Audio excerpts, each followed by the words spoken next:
Hey, everybody, this is the Dr. William Clark podcast. I'm your host, Dr. William Clark. Glad to be with you back in the saddle and excited to be podcasting with you again. I wanted to talk about a topic that tends to come up a lot, and that is how to best the competition on the next grant. This is a topic that people love to talk about because I think, particularly if you're starting out or if you're trying to get over the hump and change the trajectory of your work, you're trying to figure out how do I position our work to get above the fray and to stand out from everyone else who seems to be succeeding over me and achieving things that I'm trying to achieve, and who's trying to, and you're trying to rather, just figure out how do I position myself to win, to get that next grant or to get that first grant. And perhaps you're a mature organization and you've reached this plateau of your revenue generation and you're trying to figure out how to beat the competition. Well, I'm here to help you walk through that concept and idea today. This is a topic that does get a lot of attention, but I think that we might have a solution for you. And so let's just talk about it a little bit. So, how to best the competition? I got about 5 ideas here I want to walk through with you.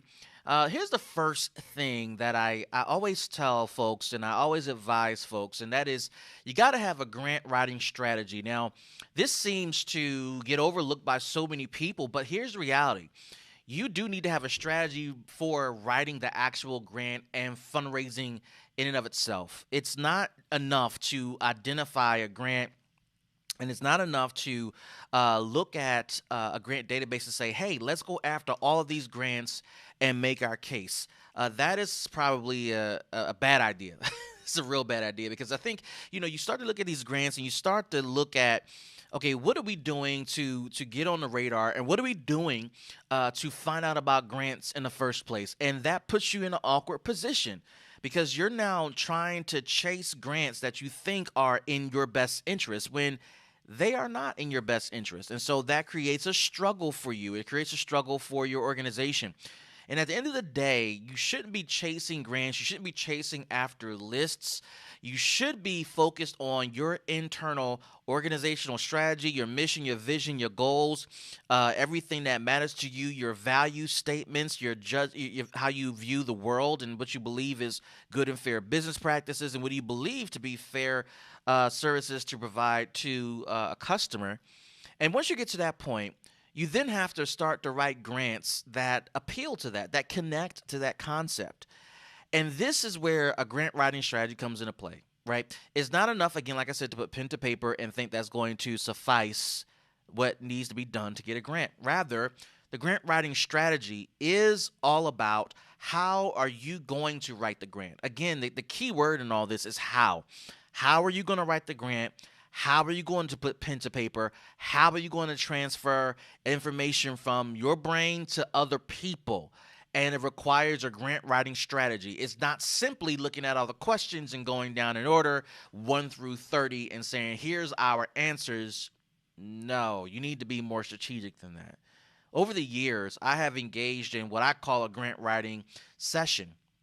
And grant writing sessions are very reminiscent to me of what it means to have a group of writers of a story or a movie who come together to write a collective singular product, right? Which is what we view as the public as a movie or a TV show. And you have multiple writers that come in who have various skill sets and focuses and concentrations and etc. And they themselves contribute what they contribute to the final product.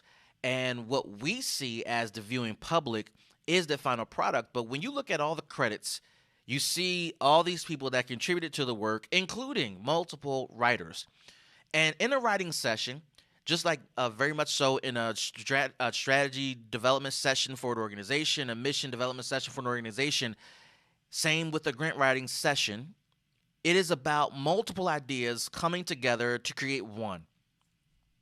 And the purpose is to figure out how do we pick the best idea for this section or question, and or how do we combine a number of ideas for that question or section to generate the best idea and concept. That is the purpose of a grant writing session.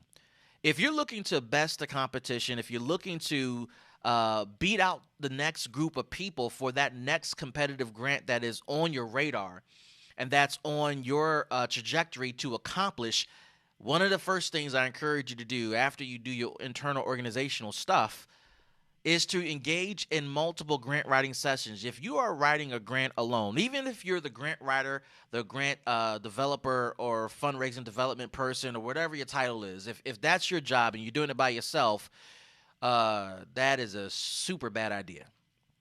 In previous podcasts and classes I've taught, I've heard people say that I don't have the skill sets on staff, I don't have the team members to help contribute to this and this and this.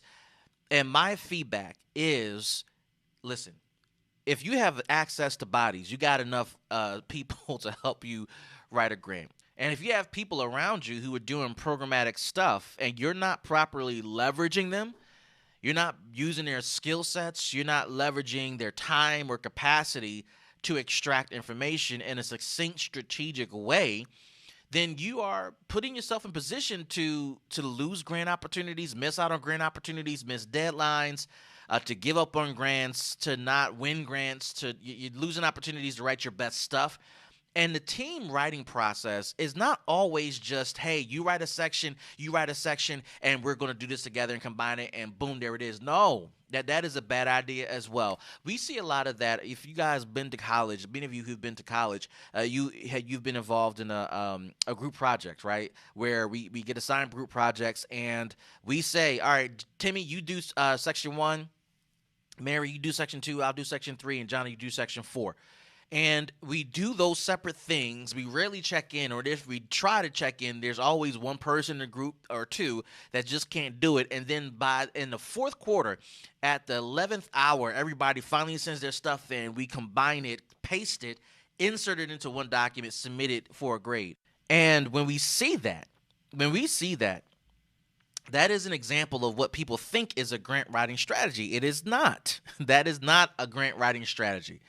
That is a recipe for disaster. And if you are telling me, hey, we've gotten grants off that strategy for years, first of all, kudos to you.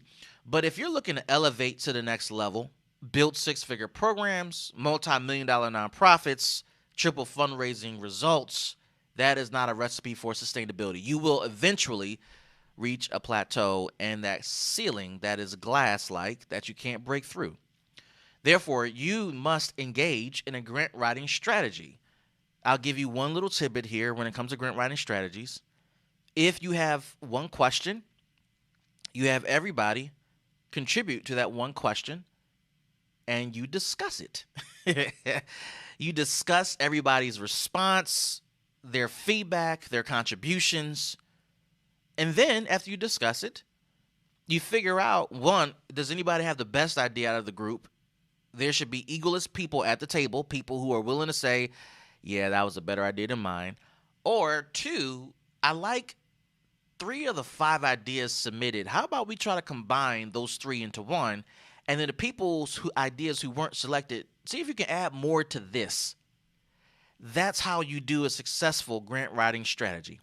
I hope that helps you, but we got a little bit more to go when we talk about how to best the competition in the next grant. Here's the second thing you need to consider when you're trying to best the competition in the next grant. You must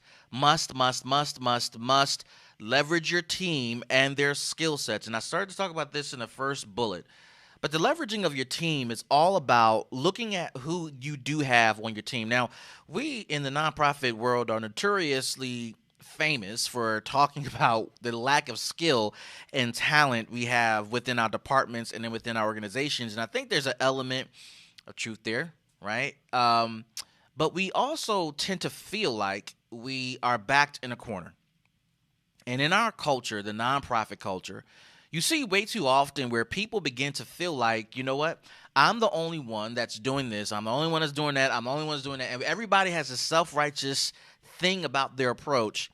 And they say, I'm the only one. I'm the one that is the most this. And what we do when we say that is we miss out on an opportunity to look at the broader availability of skills that exist within our organizations. And we miss out on the opportunity to look at what people can contribute in order to help us move forward aggressively to achieve the goals that we have. Now, one of the things that I've noticed over the years is that you typically see people who have people on the grant writing department, fundraising department, who seemingly, in air quotes, don't have the skills to make it happen. Whether it's the lack of writing skills, whether it's the lack of strategic thought, creative thought, etc., relationships lacking, all that good stuff. And you tend to see that come up as a recurring theme. And the unfortunate thing is, even though there may be some truth to that, where you have people on a grant writing team that has no writing skills, which is egregious in and of itself, and how that happens, we all know in the nonprofit world, we know how that happens. But even when that does happen, there is still usefulness of every person on the team, even in the midst of their perceived lack. All right, so the usefulness of someone comes in the fact of what can they do to add value. Now, one of the things that must be implemented in your fundraising department, grant writing department, revenue generation department are systems. Systems that allow you, as the most skilled person on the team, whether you're the director, you're the VP, or CEO, whatever your title is over this department, the system must take advantage of what you do as a skilled individual and put you in position to systematize those things so that when other people step into key spots within the system, they're able to fulfill elements of the system without you and without making mistakes.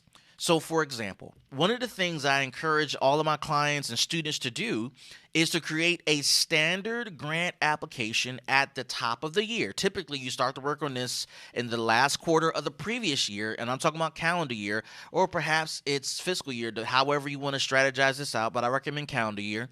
And once you have the standard grant application done, filled out with all the information about your company, your organizational goals, mission, vision statements, key leadership team members, program descriptions, key indicators, how you measure success, etc., the finances for every project. Once you have that done at the top of the year and your grant application is done, you're done grant writing for the year. So let that just sit there for a moment. You can be done grant writing for the year if you simply create a standard grant application. When that is done and new grants come along the way, some that you're prepared for because you know the schedule and you're in the flow of that thing, and ones you're not prepared for, surprises, opportunities that are presented to you because of performance and things that you've been doing well. Whatever the case may be, when you are presented with grant opportunities, the system of grant writing can be simplified if you just simply pulled out that grant application that was completed at the top of the year and populate information for a funder based upon what you've already created. Now, ideally, your standard grant application should be tied to your organizational strategy, so this should not be foreign information to you and people on the team, and it should be in alignment with your organizational approach. But other than that, you're utilizing what you've created at the top of the year to fill in ongoing grant applications. The only writing that has to happen that may be unique, maybe tweaks to questions or answers that you provide to questions so that it's a little more nuanced. But the bulk of the writing, 90%, 95% of it, should be done. Another way to look at this is to create a grant database or grant writing FAQ. Frequently asked questions by funders. You can have these questions populated in an ongoing basis. This can be, and you can have this instead of a standard grant application, but they serve the same purpose. Frequently asked questions of funders are questions that funders always ask. And if you look at the trends of grant applications, most funders ask some of the same questions. There are moments where there are nuances, and you account for the nuances, but there are frequently asked questions, and if you have standard answers to those frequently asked questions, you are positioning yourself to be strategic and responsive in a fast, yet efficient, and yet accurate way to grant applications. And when you say, I don't have anybody on the team to help me write grants, well, poppycock. Because if you look at the first strategy I gave you, engage in a grant writing strategy, you've gotten all the brain power you've needed in the previous quarter. Number two, you leverage your team and their skills. Maybe you have somebody on the team that does not know how to write or isn't that good at that. But do they know how to turn on a computer? Do they know how to copy and paste? Can they put information inside a grant application that is already existing that corresponds with the question of a grant application you're trying to fill out?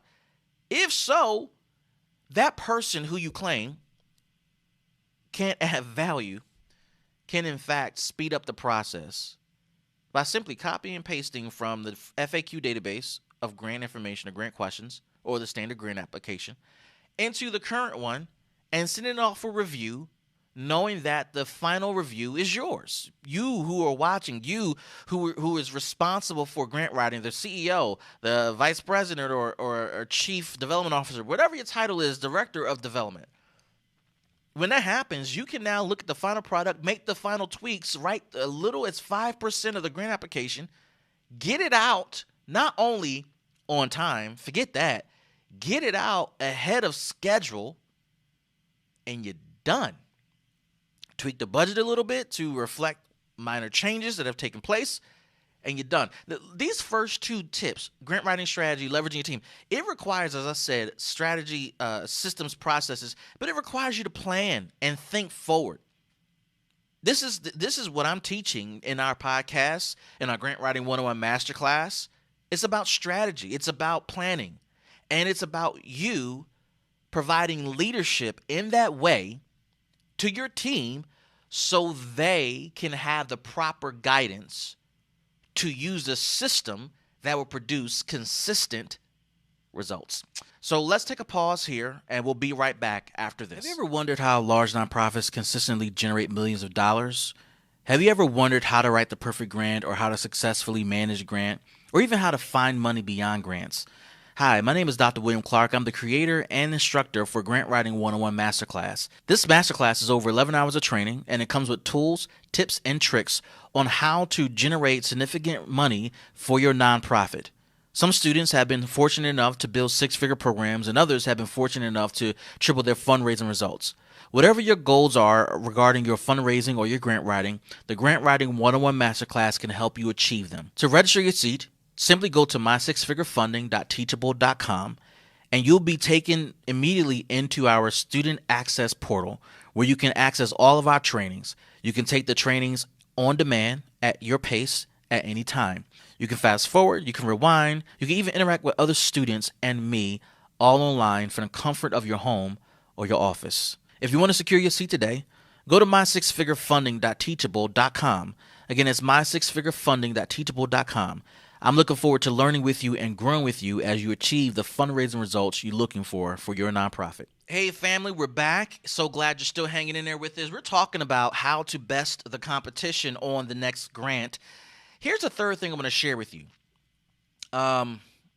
This seems so simple, but it is a thing. It is a thing. This third thing I want to share with you is plan for following directions. Now, if you've written grants before and you listen to this podcast, you know exactly what I'm saying. You know what I mean. Funders have directions for how they want to receive the grants that you are writing. And if you didn't know this, I want to share this with you. You are not the only person submitting a grant application to that particular funder. There are countless numbers of people that you just don't know who are submitting grant apps to the same funders you're chasing after. Therefore, funders trying to systematize the process of receiving the grants provide guidance and direction on what they want to happen, how they want it to happen, etc. And it is up to you to follow those directions so that you can be a part of how they are systematizing the review process. There are funders, major funders, who have large teams reviewing information, etc. And so systemization is key to their process, to their journey. And so these directions are key. What you'll notice in a grant application is a funder will say, if you don't follow these directions, we will disqualify you. I've seen it happen. Unfortunately, it's happened to me. I've seen it happen to clients and partners and students and people that I've been a part of their journey. And it's a thing. It is a thing about following directions. It is no different for when you write a plan for a bank. You're trying to get a loan. You're trying to get investors on board, and investors saying, great, I love the idea, love what you're doing. I need you to do it this way. so that we can go through the review process and work with our team to make it happen and to make sure that we get the best ideas. Look, breast minds looking at your plan. When you don't follow directions, you're dismissing the process. And because you're a nonprofit and because you're looking for support, financial support specifically from a funder, you are you, you have to follow the rules on how to get the money. You got to follow the rules on how to make this thing happen, on how to process what you are looking for. At the end of the day, it is incumbent upon you to look at what the standards are to get the money. You're looking for large money, six-figure money, large checks to fund programs.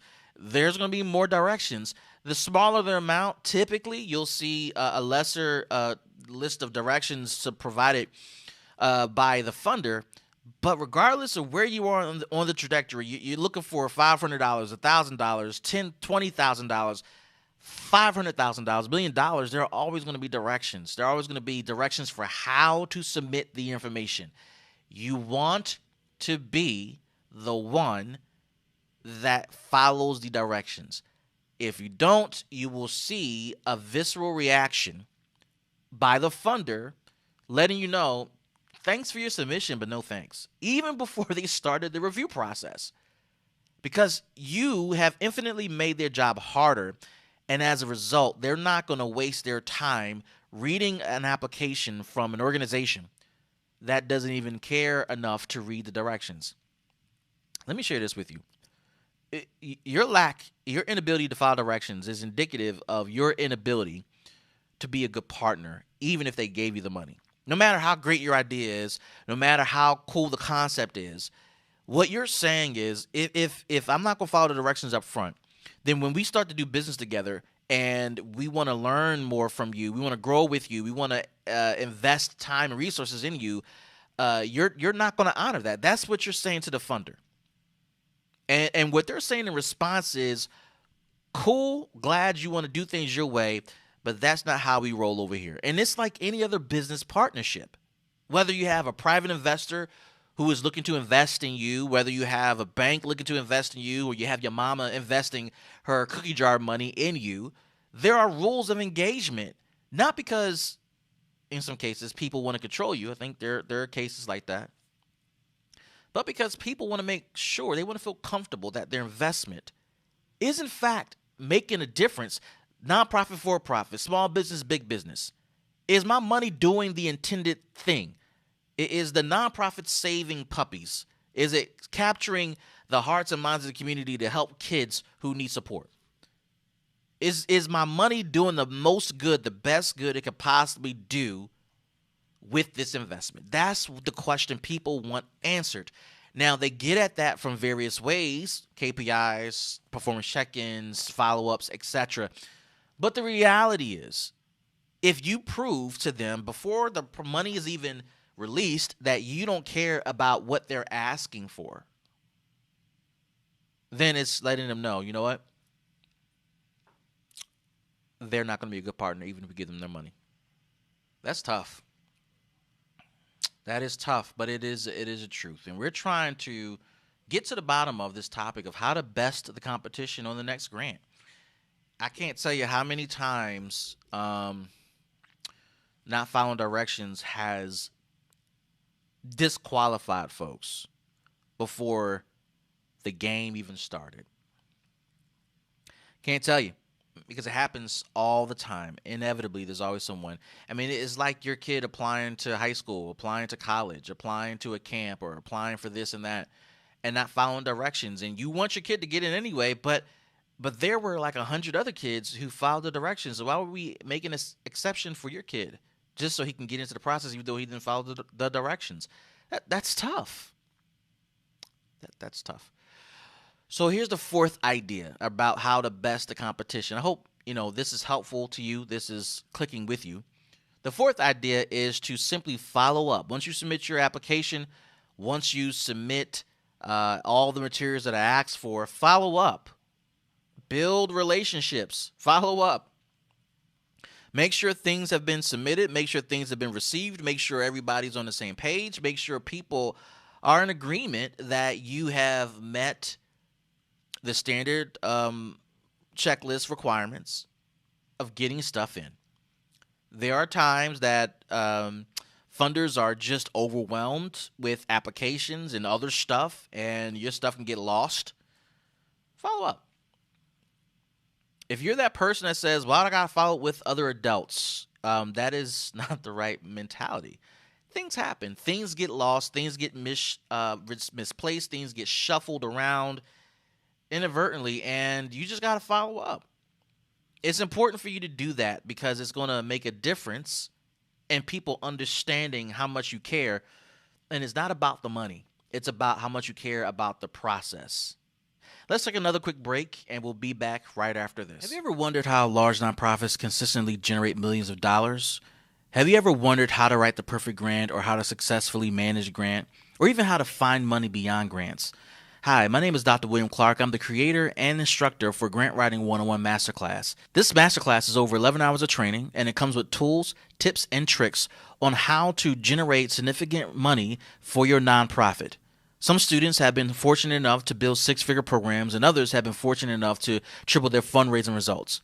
Whatever your goals are regarding your fundraising or your grant writing, the Grant Writing 101 Masterclass can help you achieve them. To register your seat, simply go to mysixfigurefunding.teachable.com, and you'll be taken immediately into our student access portal where you can access all of our trainings. You can take the trainings on demand at your pace at any time. You can fast forward, you can rewind, you can even interact with other students and me all online from the comfort of your home or your office. If you want to secure your seat today, go to mysixfigurefunding.teachable.com. Again, it's mysixfigurefunding.teachable.com. I'm looking forward to learning with you and growing with you as you achieve the fundraising results you're looking for your nonprofit. Welcome back. We've been talking about how to best the competition on the next grant. I've let loose a couple of strategies, concepts, ideas, tips and tricks that have helped me over the years. The first one is a grant. You got to have a grant writing strategy. Number two, you got to leverage your team and their skill sets. Number three, you got to plan for following directions. Number four, you got to follow up. I didn't say much about that because simply just do it. And then here's the fifth thing. This is tied to all of this, but it was tied to number four, follow up. Number five is build relationships. Relationships are key. You want to build relationships with your funder. You want to build relationships with the people on their staff. You want to build relationships with people who have something to contribute to the grant writing process on the back end. That is the people who approve the grant application. Now, you want to be careful on how you do it, but you got to do it. You got to make sure you get on people's radar. You got to make sure you are in relationship with people. You got to make sure that you are, in fact, getting that FaceTime with the funder to make sure they put a face to the name, put a face to the application, put a face to the organization, put a face to what's happening on the ground. Funders feel good. Investors feel good. Stakeholders feel good about their connection and relationship with you when they're able to put a face to a name and get to know you as a person, as a professional. They get to know your values. They get to know what is important to you. They get to know how you work and why you do what you do. It's important to them. It puts into context why their investment in your organization matters so much. In some cases, some funders like to connect on a regular basis. Some just need one good connection. But it's pivotal. It's pivotal to build relationships. There's so much I want to say about building relationships. I think building a relationship is tied to every one of these steps that I've listed in this podcast. It's tied to every one of these steps that I've just listed. Building relationships is not just us getting to know each other and us figuring out if we like each other or not. That's part of it. But also, building a relationship is tied to your professionalism. It's tied to your ability to do the work. It's tied to your ability to show your competence. It's tied to your ability to be strategic. It's tied to your ability to perform. It's tied to your ability to deliver. It's tied to your ability to come through it and keep promises. And when you're unable to do it, figuring out how you can make up for that. It's tied to your ability. I keep using this word lately, but your professionalism in the nonprofit space. Professionalism is not just about how you talk to people, how you engage with people. You prove that you're a professional by the level of skill you display when you are doing your work. There's a scripture that I lean on quite often, and it says, study to show yourself approved, rightly dividing the word, so that when you deliver it, you don't have to be ashamed in the delivery of it. And it's that particular statement is about, one, how you live your life. Again, the professionalism. How do you live out what you believe is truth, right? You believe that grant writing is key. You believe that fundraising is key. You believe in the programs that you espouse. How do you live out that in your work? But then two, the studying element, the element of intellectualizing your work, systematizing your work, allows you to not be ashamed about the way you go about doing the stuff you do. If you're insecure about the process you follow to get stuff done, if you're insecure about the steps you take to be productive and to be innovative and resourceful, if you're insecure about how you get stuff done, it is likely tied to the fact that you have not invested adequate amount of time in mastering this skill. Now, mastery is tied to your ability to study, your ability to invest time to learning information, new information, upskilling yourself and your ability. And if you're listening to this podcast, you're taking one of my courses, you're a client of mine, a student of mine, you know that I believe in the concept of ongoing mastery. It is all about the studying process. These podcasts, these classes that I'm teaching, it's about improving on what you already know how to do. And how can you do it better? How can you affect change with the goal of raising more money? With the goal of raising six figures, tripling revenue, building multi-million-dollar nonprofits, changing lives, impacting the life of your community, providing career options for professionals in your organization, preparing for the long-term legacy of your organization. This is the whole thing. This is what we are about. This is what we're doing. This is why we do what we do. This is why I do this podcast. It used to be called Leadership Conversations because it's about the role of the leader. You who listen to this podcast, you are taking this course. It's about the leader setting the tone. When you don't build relationships by not having a writing strategy, by not leveraging the skills of your team, by not following directions, by not following up, you're breaking down relationships and you're making it infinitely harder. You're making it infinitely harder for you and your organization to sustain. You're making it harder for you and your organization to generate revenue. And I've said this on many occasions, and I'll say it again, funders gossip. Just like any other group of people, they gossip. And when they get to talking, big or small organizations, big and small funders, they bring up, or someone brings up your organization name, and you have broken relationships, you haven't followed up, you haven't followed directions, you don't leverage your team, you produce a crappy product. They mention ABC nonprofit, the eyes start to roll. They start to say, man, I don't know if you should do business with them. Here's why. It's tough. It is tough, and I'm encouraging all of you. If you're looking to figure out how to best the competition on the next grant, I cannot tell you how important it is to honor these 5 components. It makes a difference.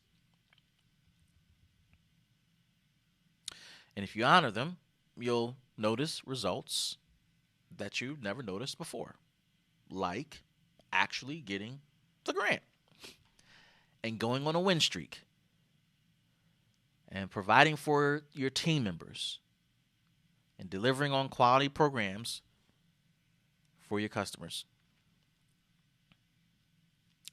You can do this. You can. So I encourage you to concede to some of these, if not all of these. If you haven't, it's vital for the longevity of your nonprofit and the programs you're building. This is the Dr. William Clark podcast. So glad to be with you again for another podcast. I will catch you in the next show.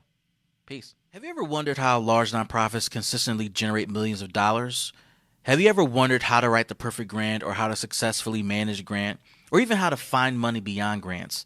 Hi, my name is Dr. William Clark. I'm the creator and instructor for Grant Writing 101 Masterclass. This masterclass is over 11 hours of training, and it comes with tools, tips, and tricks on how to generate significant money for your nonprofit.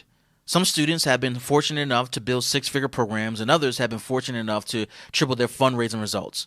Whatever your goals are regarding your fundraising or your grant writing, the Grant Writing 101 Masterclass can help you achieve them. To register your seat, simply go to mysixfigurefunding.teachable.com, and you'll be taken immediately into our student access portal, where you can access all of our trainings. You can take the trainings on demand at your pace at any time. You can fast forward, you can rewind, you can even interact with other students and me all online from the comfort of your home or your office. If you want to secure your seat today, go to mysixfigurefunding.teachable.com. Again, it's mysixfigurefunding.teachable.com. I'm looking forward to learning with you and growing with you as you achieve the fundraising results you're looking for your nonprofit.